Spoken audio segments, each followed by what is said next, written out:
কেকটাতে অনেক অনেক ফ্লাওয়ার দিয়ে সাজিয়ে দিতে হবে। তুমি অনেক ফ্লাওয়ার দেবে যাতে আমার কেকটাতে এত ফ্লাওয়ার থাকে, কারণ সবাই তো কেকের ফ্লাওয়ারগুলো খেতে বেশি পছন্দ করে, তো তুমি বেশি করে ফ্লাওয়ার বানিয়ে দেবে।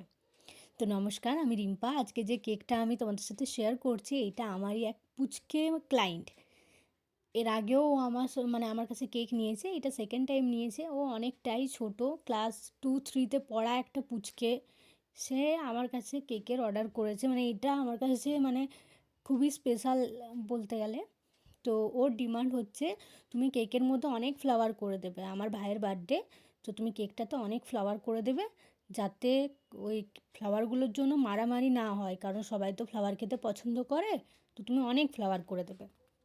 তো একটা পুচকে বুনু আমাকে এই কেকটা যখন অর্ডার দেয়, তো তখন বলে, তো পুচকে বুনু এর আগে ওর মায়ের জন্য একটা কেক অর্ডার করেছিল, সেটাও ওর বাড়িতে কেউ জানতো না, ওর মায়ের বার্থডে সেলিব্রেট করবো বলে আমাকে অর্ডার করেছিল।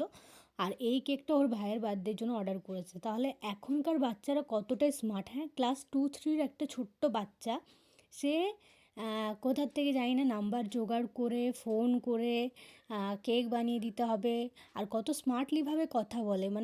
ওদের ওরা যে বয়সটাতে আছে সেই বয়সে আমরা কিছুই জানতাম না। তোমাদের সাথে কথা বলতে বলতে কেকটা রেডি করে ফেলেছি। কেমন হয়েছে কমেন্টে জানিও। আর তোমরা যদি কেক নিতে চাও তাহলে আমার সাথে কন্ট্যাক্ট করে নিও। টাটা।